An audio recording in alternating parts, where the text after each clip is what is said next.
Te leen moderados y radicales, religiosos y ateos, locos y cuerdos, tolerantes y gente que querría, como el hombre que intentó matar a Rusty en Nueva York. El aislamiento que la escritura requiere te obliga a autoimponerte límites que no puedes contrastar. No hay manera de saber cómo se reciben tus palabras. No hay manera de calcular el grado de transgresión, dónde empieza lo prohibido para algunos, dónde acaba la rebeldía para otros. No lo sabes, ni lo sabrás, te convences. Con el tiempo te conviertes en una vigilante ansiosa de tus pasos. Aprendes a no pedir opinión ni permiso antes de escribir. La neutralidad sorda y muda de tu alrededor nunca te ha ayudado. Eres la acróbata de una cuerda cuya distancia del suelo desconoces completamente. Camino sobre el alambre a 2 o 200 metros de altura. Hola a todos, mi nombre es Nora Marla Martí, esto es Petit Comité y hoy estoy con una filósofa y una escritora maravillosa que se llama Karima. Karima, muchas gracias por estar aquí. Gracias a ti por la invitación y un placer conocerte por fin. Qué guay, de verdad, como poder compartir este espacio contigo, porque encima lo estábamos diciendo antes, eres de las primeras invitadas con las que en verdad no he pasado tiempo antes. Nos conocimos por activistas, compañeras en común y aquí estamos pudiendo compartir ese espacio porque acabas de sacar un libro que lo tenéis aquí y se llama Una oración sin Dios. Eso es. Que es un título un poquito irreverente, como poco. Pues como tiene que ser la literatura. Muy bien. Claro. Rebelde debería ser la literatura. Transgresora me gusta más. Vale. Sí. Yo creo que tiene que romper límites, fronteras que generalmente están muy marcados y muy delimitados y la palabra tiene que buscar eso, tiene que intentar hallar ese lugar para romper la frontera impuesta, ¿no? ¿Cómo es la voz de Karima? En este libro, cuando escribo ficción, creo que mi voz cambia un poco que en comparación, digamos, a cuando escribo artículos o cuando tengo una voz más académica. Aquí tengo una voz que en el libro en el que creo que me busco a mí misma y que también intento siempre hacer el esfuerzo de no señalar, pero sí de dialogar. Es lo que me permite escribir ficción, intentar hallar esos puentes que muchas veces en otros artículos pues es mucho más complejo, ¿no? Encontrar eso. Y aparte creo que en la ficción te lleva a un lugar emocional muy concreto en el que tienes que construir personajes en torno también a tu proceso emocional, ¿no? Que todas las novelas no dejan de ser autoficción en parte de lo sentido, ¿no? Transformado en otra cosa. Me da mucha curiosidad que hayas decidido hablar de la historia de un chico. Porque las mujeres normalmente de contextos árabes que decidimos escribir lo hacemos sobre mujeres, sobre todo en mi caso. Yo las veces que he escrito historias o las veces que he querido narrar algo lo he hecho así. Pero fíjate que me llamó mucho la atención porque cuando yo me enteré de que había salido tu libro, venía de ver El Caftán Azul en el cine. Que recuerdo de hecho salir del cine y mandarle un mensaje a un amigo prácticamente llorando, diciéndole: si yo siento que en algún lugar nos perdimos, en algún lugar nos olvidamos de que el patriarcado nos implicaba a todos y de que es un heteropatriarcado en estado puro, ¿no? ¿Qué hay de ti en Una oración sin Dios? Pues diría que está todo, porque esto es como una ópera prima, ¿no? Cuando lanzas algo así al mundo por primera vez, al final te expones muchísimo, tal vez muchísimo más que si en los siguientes libros o en las siguientes obras. Yo creo que lo que he intentado buscar en este libro, y de hecho es interesante que me comentes eso porque el protagonista es un chico, ¿no? El viernes en la presentación salió esa pregunta, ¿no? Por parte de una chica que deseaba encontrar a una protagonista mujer, ¿no? Y le sorprendió. Pero para mí era un proceso natural. Por un lado, porque yo cuando nací todo el mundo esperaba que fuera chico. Uh-huh. Yo soy la segunda de 4 hermanos y 3 chicas y un chico. Y entonces había una focalización en que yo tenía que ser un niño, porque la primera ya había sido una niña. Y entonces, claro, salí yo y yo creo que lo debieron vivir como un cierto fracaso, ¿no? De alguna manera. De todos modos, mi padre, que yo siempre he sido he estado muy apegada a mi padre, mucho más que a mi madre, siempre me ha criado como un chico. Y entonces yo... ¿Cómo es criar como un chico?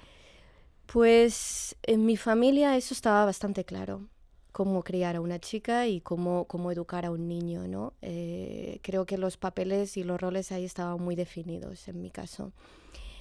Entonces yo ya sentía que la cercanía con mi padre me llevaba, pues, quizás a hacer cosas que a una niña le estarían más vetadas, ¿no?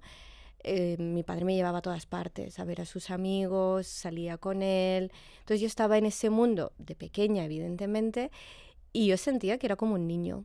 De hecho, incluso mi madre me cortaba el pelo como un niño. Y yo sentía eso muy vivo, ¿no? Ese lado masculino y esa educación más proyectada hacia los niños.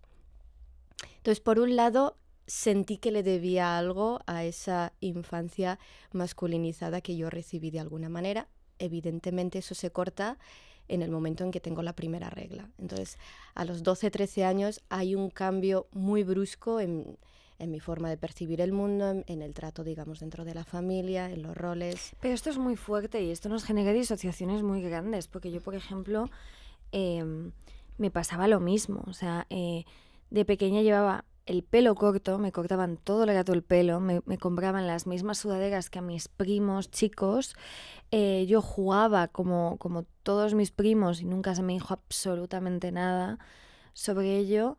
O sea, tuve una infancia bastante libre de estereotipos de género. O sea, a mí no me hacían coletitas de color rosa en el pelo, ¿sabes?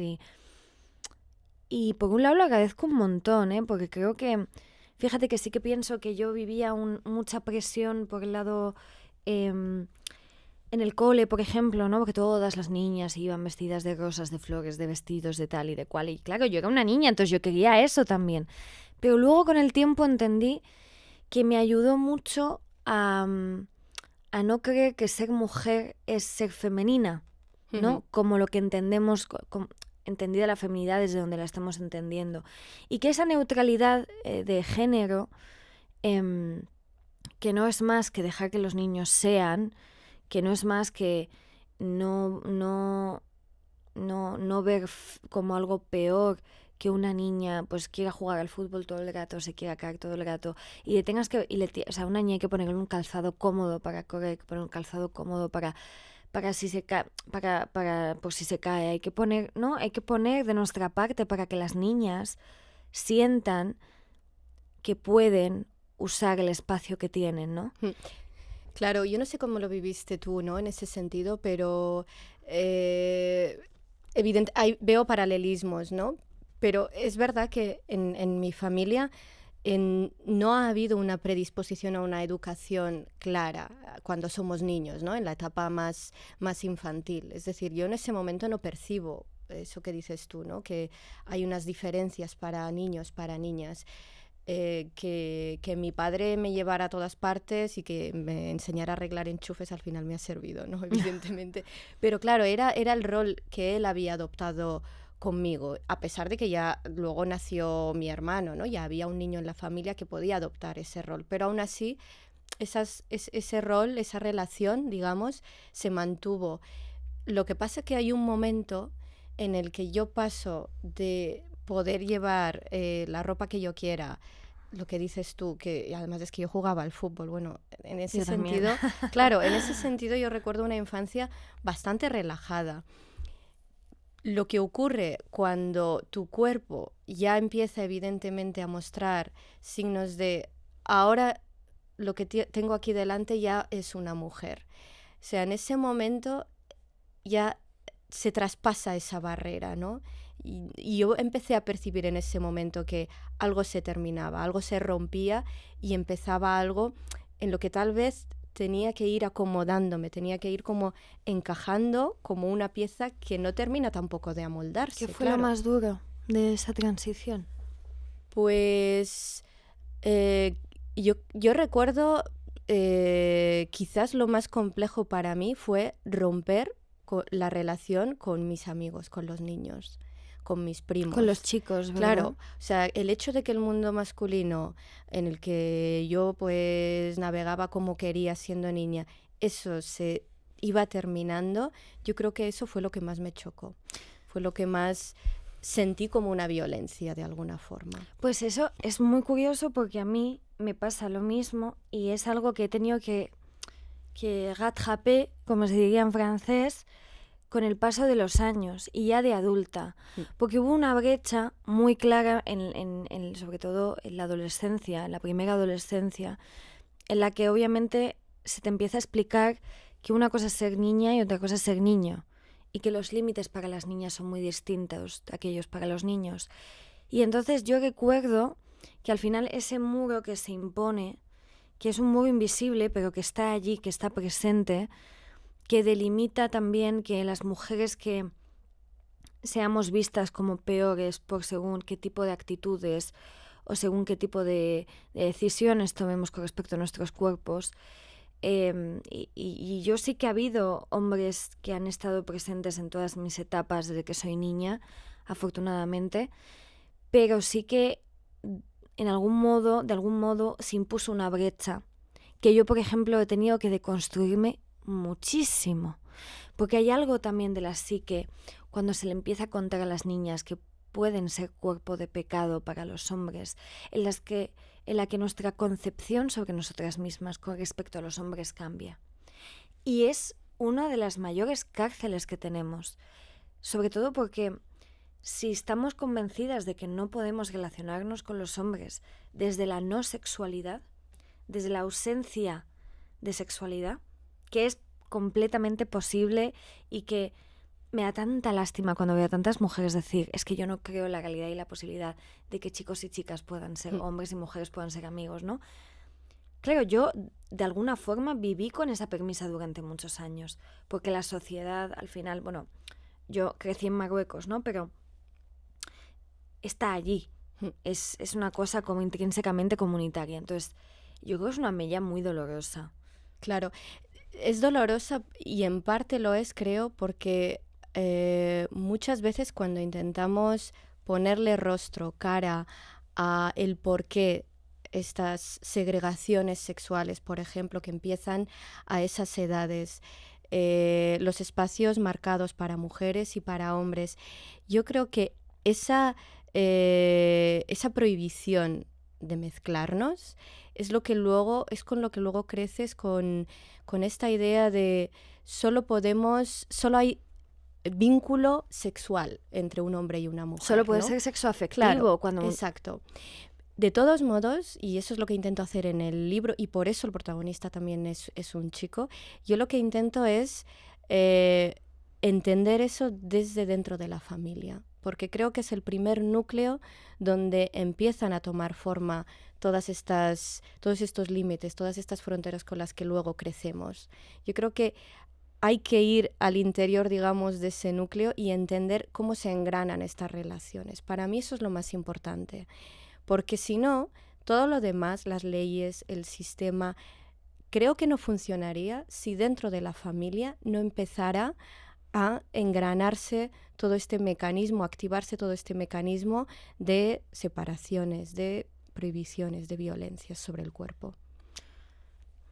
Yo no sé por qué da tanto miedo que hombres y mujeres puedan coexistir en igualdad, pero al mismo tiempo pienso que es porque sería demasiado incontrolable que hombres y mujeres se viesen como iguales y pudiesen relacionarse como iguales y no necesitasen pasar por estos aros de la no mixidad, ¿no?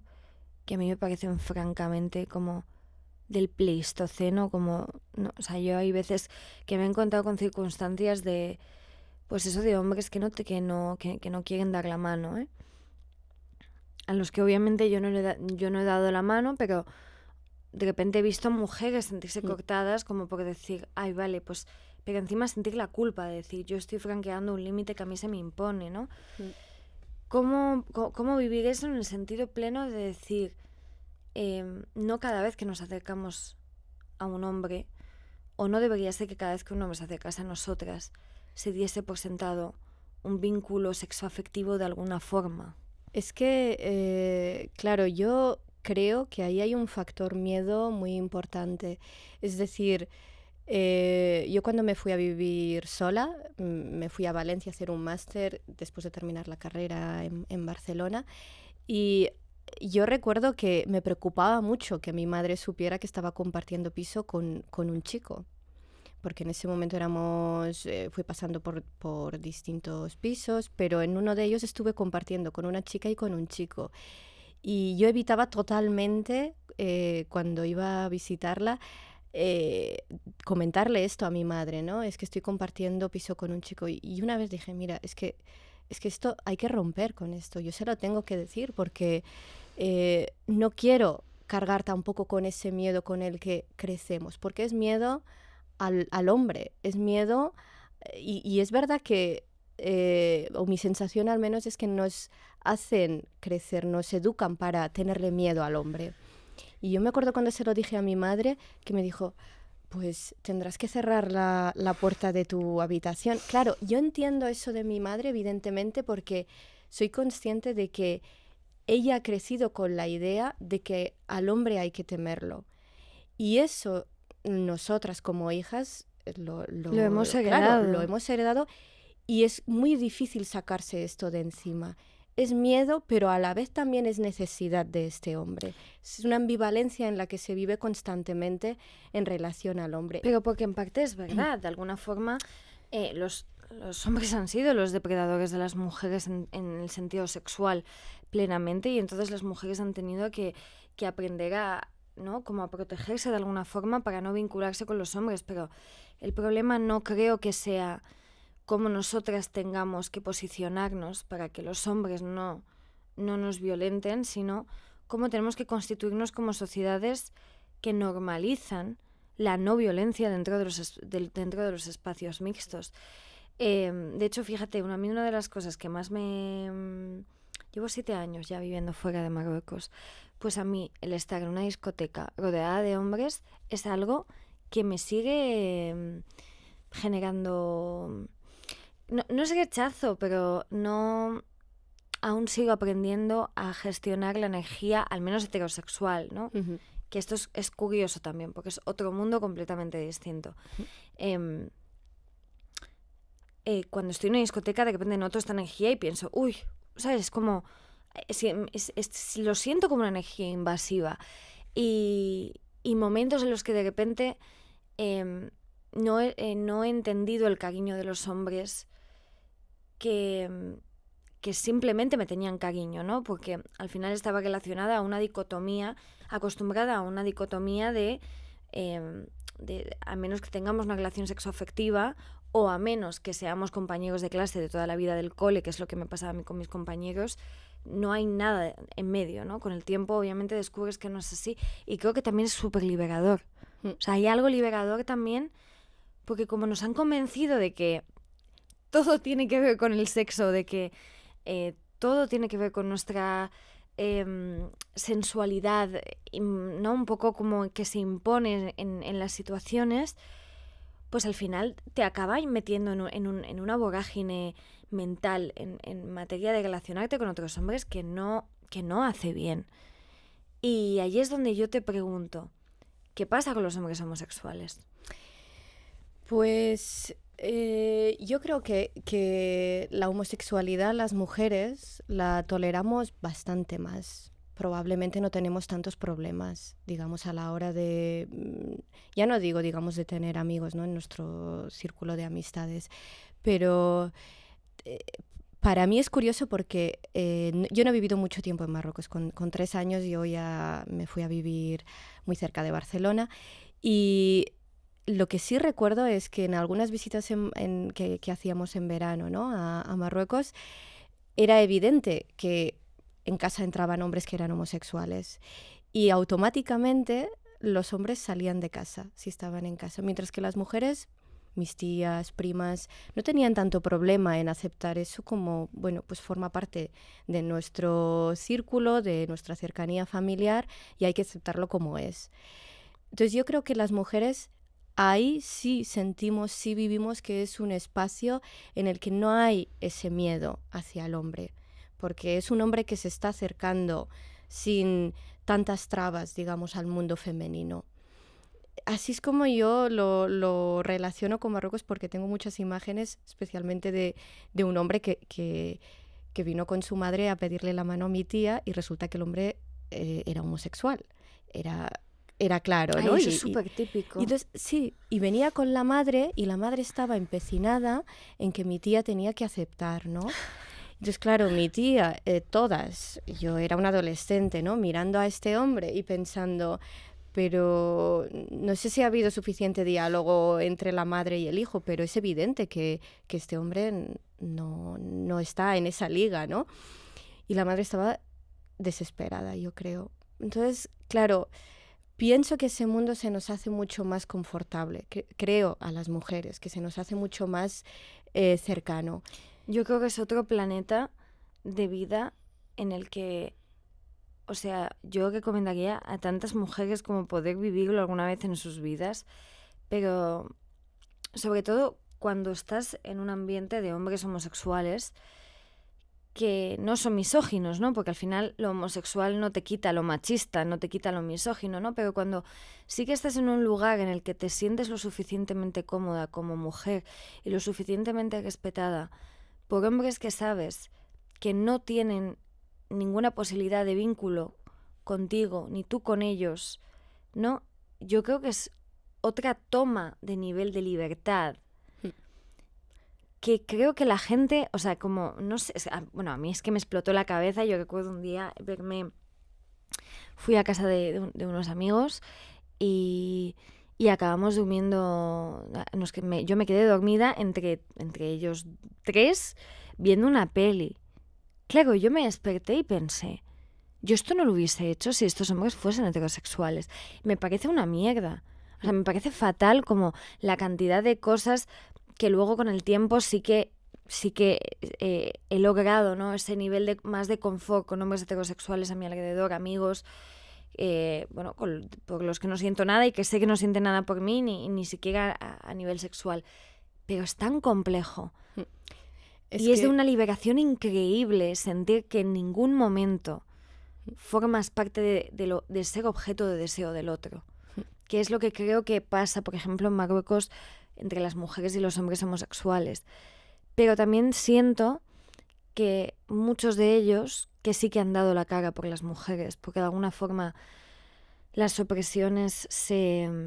Sí, en eso estoy de acuerdo. Yo creo que las opresiones que viven son bastante similares. De hecho, sí, claro, yo vengo de una zona del Rif que no solo que ha estado, digamos, totalmente marginada por parte del Maghzen, ¿no? Sino que además todo el castigo, digamos, que ha sufrido se le añade pues todos los prejuicios, ¿no? De esta zona, que son todos unos ignorantes, campesinos, incivilizados. Ha sido un protectorado español, no ha sido francés. Yo creo que todo eso son capas que han ido sumando también a esta zona del Rif para que la autopercepción incluso de los rifeños sea de muy baja consideración incluso consigo mismos, ¿no? Entonces, ese es mi contexto familiar, digamos. Mi familia viene de ahí y al final yo también vengo de ahí. Y ahí se castiga muchísimo el hecho de que uno no tenga claro el papel que debe asumir en la familia y en la sociedad. El espacio de la casa está claramente marcado y delimitado para las mujeres y el espacio público está evidentemente marcado por los hombres. Circular en la calle es circular en el espacio masculino. Entonces, los hombres que están en casa, que están en el hogar, están totalmente mal vistos. Es decir, son personas que no tienen claro su papel como hombre. Un hombre que está en una casa que es alguien que está cerca de las mujeres. De hecho, a los niños se les echa de casa a edad bastante temprana para que se vayan fuera a la calle. Y, en cambio, a las niñas se las va reteniendo constantemente en el hogar. Tienen que ir teniendo claro esas fronteras. claras y marcadas. Entonces, ¿cómo no tenerle miedo? ¿Cómo no sentir la diferencia constante respecto al otro? El otro ahí es el otro sexual y se construye desde la infancia y se construye desde el hogar. Mi padre, por ejemplo, ha sido un hombre trabajador toda su vida y tenía muy claro dónde estaba su lugar, que no era la casa, evidentemente, y muchísimo menos la cocina. Esos espacios son totalmente femeninos y los hemos feminizado entre todos y entre todas, porque en mi casa estaba muy claro, mi hermano no entra en la cocina porque no es su lugar, no es su espacio de desarrollo. Su espacio para ser quien es la calle y es el trabajo. Fíjate que a mí me ha pasado que a nivel generacional, con mi abuelo o con mis tíos lo he visto menos, los he visto como asumir mucho más roles de cooperación muy grandes dentro de tal, y sin embargo con la nueva generación, con mi generación, sí que he visto a los hombres un poco más despreocupados porque ya había un batallón de mujeres que podían hacer muchas cosas, ¿no? Bueno, es un mundo sobre todo que cuenta mucho, ¿no? O sea, yo creo que tiene que sonar, ahora dicho, o sea, ya que lo voy a decir, tiene que sonar extraterrestre decir yo tengo una cosa con la manera de vincularme a los hombres porque se me ha educado desde un lugar muy concreto en materia de quiénes son ellos, ¿no? Pero ya no solo es familiar, ¿no? Por ejemplo, en mi caso, en Marruecos, no es familiar solo porque yo sí que tenía libertad para poder estar con mis amigos del cole, con hombres, ¿no? Al final de otras edades, pero sí que el espacio público me pedía y me exigía determinadas cosas, ¿no? De hecho, yo recuerdo que mi vida era más fácil teniendo pareja que no teniéndola. Claro. Porque ¿qué hace una mujer sola con una chica sola con 16, 17, 18 años en Marruecos? Pues pocas cosas, la verdad. Y la preocupación hacia las mujeres es muy distinta. Yo siempre le digo a mi madre, esto suena fatal, le digo, pero menos mal que no tuviste un hijo. Yo sí que tengo un hermano por parte de padre, pero mi madre no tuvo un hijo. Digo, menos mal. Digo, porque yo hubiese vivido frustrada toda mi vida sabiendo que a él le exigirías la mitad de lo que me exigiste a mí en materia de a qué hora hay que volver, a dónde no puedes ir. Y al final no es más que intentar proteger a las mujeres porque la vía pública es de los hombres, ¿no? Y si no pones esos límites, al final no sabes qué le puede pasar a las mujeres y a las niñas y eso es una realidad factible. Las estadísticas muestran la violencia que hay. No, pero siempre le digo a mi madre, menos mal que no tuviste un hijo, porque me hubiese muerto de envidia, te hubiese hecho la vida imposible, mamá. Hubiese habido pollo todos los días porque él podía hacer cosas y yo no, y hubiese sido mucho más consentida de lo que yo jamás podía aspirar a ser. Y eso es así. Sí, ahí te puedo decir que yo sí lo he vivido eso, sí, evidentemente. Yo me pregunto muchas veces, es que esto que has dicho es muy importante, ¿no? Porque es a lo que me estoy dedicando también últimamente, ¿no? ¿De dónde sale esta violencia con la que los hombres se creen con el derecho de circular en la calle? Es decir, ¿de dónde surge esa violencia y por qué la necesidad de esa violencia? Yo tengo una teoría. Pues, ¿quieres escucharla? Sí, claro, yo tengo la teoría de que cuando tú educas a príncipes, se acaban convirtiendo en faraones. Y creo que es el máximo mal que la educación comete, al menos en el mundo árabe, con respecto a la educación de los hijos. Y yo veo tan claramente las diferencias educativas en materia de... O sea, las mujeres en el mundo árabe, en el Magreb, en contextos de estos orígenes, hemos tenido un nivel de autoexigencia por el que las tasas de éxito son brutales. Sin embargo, los hombres, hay una cantidad de hombres que, encima de que no han sabido tomar las decisiones consecuentes con sus propias vidas, se consideran víctimas de la sociedad cuando han tenido muchos más mecanismos y muchas más herramientas que sus propias hermanas.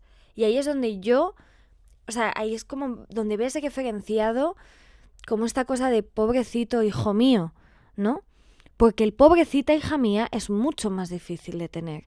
Y se tiene para otras cosas que no tiene que ver con la autorresponsabilidad de los hombres. De hecho, mi escritora favorita, Jumana Haddad, que la adoro. Jumana, si nos oyes, te mandamos muchos besos. Jumana escribió un libro que se llama Superman es árabe. Ujú. Y habla de esto, o sea, de esta educación tan benevolente con los hombres de da igual lo mucho que la cagas porque al final eres un hombre y te tengo que perdonar, ¿no? Está por encima. Y eso hace que a la larga sean hombres déspotas, hombres autoritarios, hombres que no toleran la frustración. Hay una cantidad de hombres que no toleran la frustración de nuestros contextos que dices, pero señor, ¿usted ha visto la cantidad de gente que hay trabajando, ¿no? Yo creo que tiene que ver con eso. ¿Qué opinas tú? Pues yo voy también por ahí. De todos modos, yo pienso que esa violencia que los hombres asimilan como suya, como algo prácticamente naturalizado, funciona siempre en contraposición a la pasividad con la que tienen que vivir las mujeres. Uh-huh. Es decir, su violencia no tendría sentido si las mujeres no tuvieran que admitir ese papel de mujeres pasivas. Tiene que funcionar. Eso, yo lo veo como un engranaje que tiene que operar conjuntamente, Sí. ¿no? Entonces, con Jumana, de hecho, hablamos de esto, ¿no? Ya sabes que coincidimos en estuvisteis Granada. juntas en Granada. Sí. Y estuvimos hablando de este detalle, ¿no? Yo le decía, pero ¿por qué este niño tan mimado, ¿no? Este niño que se le consiente absolutamente todo. ¿Qué es lo que pasa ahí? Y entonces ella me decía, yo creo que es una necesidad que tienen las madres de criar a sus hijos de esta manera. Ellas necesitan criar a su hijo, hacerle creer y hacerlo crecer dentro de ese contexto de permisividad. Y en eso estoy totalmente de acuerdo con ella. Las madres, y además hay que tener en cuenta que cuando una mujer es madre de un varón, evidentemente es una mujer ya legítima, vamos a decir, ¿no? Una mujer con niñas, una madre con hijas, no ha logrado todavía, digamos, completar las exigencias como madre. Y ella lo sabe. Ella sabe que solo va a ser una mujer completa cuando tenga hijos. Y yo así lo he visto también en mi madre y lo he visto en mi entorno familiar. Y que tenga un hijo heterosexual. Evidentemente, claro. Un Que hijo es heterosexual, un superimportante. hijo que además se termine casando con la mujer que ella proyecta, Escoja que ella para desea. él. Eso es. Es decir, aquí al final yo creo que quien tiene el poder muy, muy bien tomado es esta mujer que tiene hijos varones, porque eso es lo que va a hacer que realmente ocupe un lugar de fuerza, de poder. Claro, pero ahí es donde yo me digo, ¿cómo de repente el patriarcado, a través de oprimir a estas mujeres, logra transformarlas en las principales transmisoras del patriarcado a su vez? Porque... Y logra que eduquen a imagen y semejanza del patriarcado a unos hombres. Jumana tiene 2 hijos, por ejemplo. Y hay muchas mujeres feministas que tienen 2 hijos y que, bueno, yo no creo que la tarea de ser madre sea fácil. Pero yo sí que, por ejemplo, me imagino siendo madre de... O sea, preferiría ser madre de niñas, la verdad. No te voy a mentir. ¿Tengo preferencias? Sí. ¿Lo disimulo? No. Pero sí que creo que hay algo como que hay que contrarrestar generacionalmente con los hombres con los hombres que están llegando. Y a mí me gustaría educar a un hombre al que decirle, vas a tener que dar un par de pasos atrás. Porque estás naciendo en un mundo en el que jerárquicamente estás por encima de tus compañeras mujeres y de tus compañeras niñas, ¿no? Y fíjate que yo cuando lo he visto en amigas madres que lo han hecho, he dicho, ¿ves? Tampoco es tan difícil. Es complejo porque mujeres como, yo estoy pensando en mi madre, ¿no? Porque evidentemente ahí es mi referente en ese sentido, pero yo creo que para estas mujeres que han tenido muy pocos privilegios, yo te estoy hablando de la generación de madres que yo conozco, ¿no? Uh-huh. De las que vienen de mi contexto, pero son mujeres que no han tenido privilegios, son mujeres que apenas han tenido voz. Y yo lo digo, ¿no? Muchas veces, y cuando se han dado cuenta de que querían hablar, ya no podían expresarse. eso les toca probablemente a los hijos de estas mujeres, a las hijas de estas mujeres, que de hecho es lo que estamos haciendo probablemente tú y yo, ¿no? O sea, poner voz a unas mujeres que no han sido nadie. Ellas han sido una masa, un número al menos en el caso de mi madre, de inmigrantes. No han sido individuos, han sido simplemente una estadística. Y yo creo que nosotras, que ya no lo vivimos de esta manera, sí tenemos el privilegio de poder decir, el poder lo han tenido estas mujeres en la sombra, evidentemente. En eso estoy de acuerdo, dentro del hogar. Yo no sé si el sistema patriarcal, a veces me lo pregunto, funcionaría si estas mujeres no hicieran este trabajo de educar en la segregación, de educar en los silencios también, porque eso es muy importante, de educar en la diferencia y en la otredad. No sé si sin ellas podríamos hablar de este sistema tan bien engranado que es lo que llamamos patriarcado. Y es un poco lo que hay de fondo también en este libro, porque al final, aunque el protagonista es un chico, la relación con la madre es lo que determina y condiciona a este chico en todo, desde su sexualidad hasta sus conflictos más íntimos con la identidad, con la precariedad, etcétera, etcétera. Mira, no sé si a ti te pasa, pero a mí me pasa con hombres con los que he crecido, me pasa con hombres que he conocido, que son conscientes de que sé dónde está el truco, ¿no?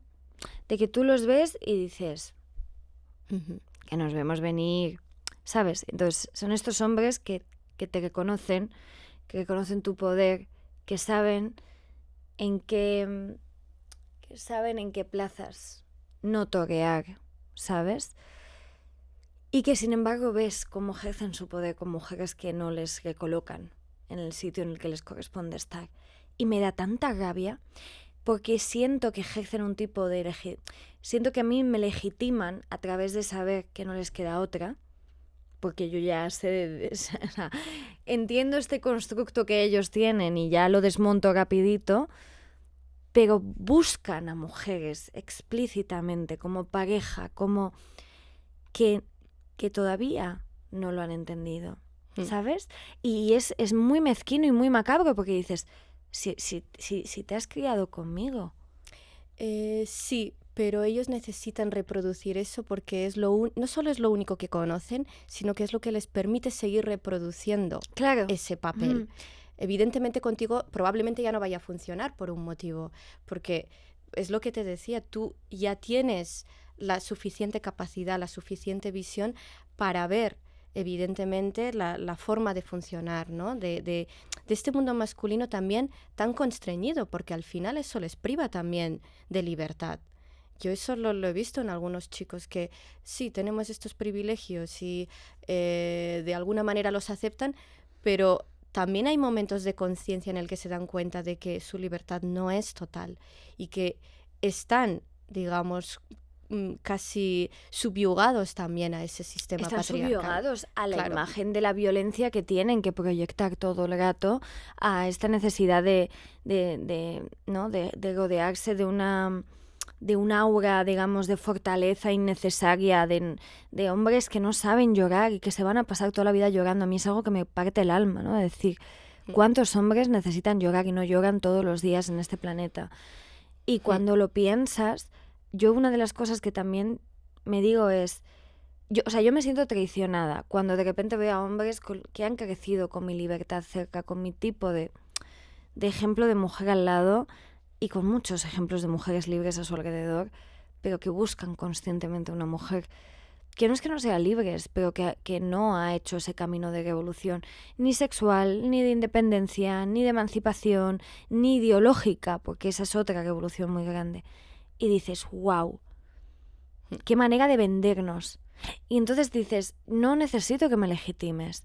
Lo que necesito es que tú seas consciente a través de tus decisiones de cómo, por más moderno que creas que eres, en el fondo no buscas más que poder expandir tu ego en otra persona que lo va a perpetuar en la siguiente generación. Claro. Y ahí es donde hay que empezar a cortar, evidentemente. Si nosotras trasladamos esto a la siguiente generación, no hay salida posible, es evidente. Mira, yo me acuerdo ahora que comentabas esto, me estaba acordando de... yo era adolescente y mi tía se casaba. Se casaba con un chico, ella estaba en Marruecos y se casaba con un chico que estaba en Dinamarca. Entonces, claro, era como si le hubiese tocado la lotería, ¿no? Y este chico ya tenía pareja en Dinamarca. Entonces la madre le empujaba para que se casara con mi tía. Claro, terminaron casados y el matrimonio no duró, probablemente, yo creo que duró un año, no llegó ni a eso. Entonces, cuánta frustración y cuánta miseria sexual, porque yo creo que esa es la palabra, que además la usa Leila Slimani en el ensayo que tiene, ¿no? sobre sexo y mentiras. Sexo y mentiras. Usa esa palabra y yo creo que acierta muy bien. Es una miseria sexual la que se vive porque no solo no hay una educación sexual, ni dentro ni fuera de la familia, sino que además está supeditada constantemente a cumplir con un rol, a perpetuar constantemente nuestra comunidad, esta famosa comunidad en la que habitamos. Comunidad, o sea, no hay concepto a mí que me haga como... tengo urticaria cada vez que se dice la palabra comunidad. Pues, y aparte de esto, y ya para como concluir y dejar esto redondo, yo creo que el miedo que se tiene a la libertad sexual de las mujeres, y no libertad entendida como de repente pues esta cosa un poco libertina, ¿no? Que yo muchas veces percibo por parte de a lo que se ha empujado a las mujeres después de la revolución sexual, ¿no? Que sí que está pasando en Europa en muchos sentidos, que creo que hace mucho daño a las mujeres porque no las hace conectarse consigo mismas. Pero a mí me encanta cuando las feministas islámicas dicen, es que las mujeres musulmanas también hablamos de sexo, y es como, sí, hablamos de sexo de puertas para adentro. Es que la libertad sexual ahí es donde yo creo que liga con dos cosas muy importantes. Una es que evidentemente está penalizada en muchos países tener relaciones sexuales fuera de matrimonio. Y no solo eso, sino que, claro... Vamos a la cárcel de cabeza. Y tú conoces muy bien además todo... Sí, los códigos penales. Claro, es decir, tú estás muy, muy al día. Pero es que además hay evidentemente una prohibición que pega todo el rato las paredes de esta comunidad, que es la prohibición del matrimonio entre hombres y mujeres musulmanas con hombres y mujeres no musulmanas. Es decir, esa para mí es la ley básica para que esta comunidad siga pegada, siga funcionando como grupo. Entonces, y siga siendo endogámica completamente, claro, porque si no permitimos que mujeres musulmanas estén o se casen con hombres no musulmanes, al final lo que vamos a hacer es perpetuar estos valores hasta el infinito y más allá, cuando encima es antinatural que fuera de un país musulmán no haya matrimonios mixtos todo el rato. O sea, a mí es algo que me asusta personalmente. Yo he nacido para romper esa regla, ¿vale? No sé cómo, porque la verdad es que los hombres me tienen acta todos, pero bueno. Es brutal. Es como toda esta endogamia y luego el mito de la virginidad, de que tenemos que ser súper vírgenes y castas como para tener futuro y para que algún hombre decida que somos para él y la noche de boda sea maravillosa, que es como que suena el mito de las 1001 noches, pero que hay mujeres que lidian todos los días con esto. Y luego hombres homosexuales que se tienen que casar para pasar por el lado de la aceptación social, claro, porque eso es la comunidad también. Porque te voy a decir una cosa, yo lo único que veo bueno que puede ocurrir en Marruecos es que tú al final, Marruecos, dentro de lo que cabe, puedes coger y decir, pues me voy a esta ciudad a trabajar. Y al final te puedes ir, tener otro tipo de vida, tener tal. El concepto de comunidad en España, al ser tan poca gente, porque son un par de millones de personas, hace que sea prácticamente imposible salir del foco que tiene que ver con esta imposición heteropatriarcal de la heterosexualidad en su pleno rigor, que va de la mano con el matrimonio. Entonces, qué fuerte todo esto. Claro. Y qué guay que lo desgranes allí. Claro. Ahí, cuando tú has dicho que el foco está precisamente sobre esta libertad sexual, que no logramos de alguna manera hacer nuestra, apropiarnos de ella, eso está muy relacionado con los silencios que cubren constantemente todo el mundo sexual. Porque esa es la falta de libertad de expresión. Si no hay libertad de sexual, es imposible que haya libertad de expresión. Son dos libertades que funcionan, que operan conjuntamente. Entonces, ¿cómo liberar los cuerpos es un peligro? Porque quiere decir que lo siguiente es, evidentemente, liberar las mentes. Entonces, la libertad sexual del cuerpo va ligada a esta libertad de opinión, libertad para protestar, libertad para no estar de acuerdo con las versiones oficiales. Para disentir. Claro, evidentemente. Entonces, ¿cómo no liberar los cuerpos? Sin eso no hay libertad de expresión. Y yo creo que Rushdie, que has abierto con Rushdie, sí, me parece que él es el pionero en hacer esto de una manera además clarísima en su literatura. Él libera los cuerpos y de esa manera rompe con el silencio sobre la expresión, sobre la libertad de expresión. Y el precio a pagar cada vez que abrimos la boca y hablamos de esto, siendo quienes somos y teniendo los nombres que tenemos, es muy alto. ¿Y qué te voy a decir a ti? Que creo que lo que has hecho ha sido un salto de fe gigante y esto prácticamente no se hace. O sea, que enhorabuena, Karima, porque creo que estás honrando y estás dando lugar a muchas mujeres y a muchos hombres que necesitan escuchar relatos que tienen que ver con sus ansias de libertad. Que al final yo creo que cuando ansias liberar tu cuerpo y liberar tu mente, ansias también poder decidir a quién amar, cómo hacerlo y cómo ser responsable en el proceso. Muchas gracias a por ti. haber venido. Muchas gracias. Qué guay conocerte. Qué guay que hayas visto a Jimena. Tú sabes, el otro día estuve justo hablando con ella. Bueno, vamos a despedirnos de Petit Comité porque me van a mandar a la mierda. Y podemos seguir luego al margen, claro. Muchas gracias a todos. Este ha sido un capítulo, la verdad, muy emotivo y muy especial y muy importante para mí. Y esperamos volver a tenerte aquí muy pronto, Karima. Muchas gracias a todos y nos vemos próximamente en Petit Comité. Hasta luego.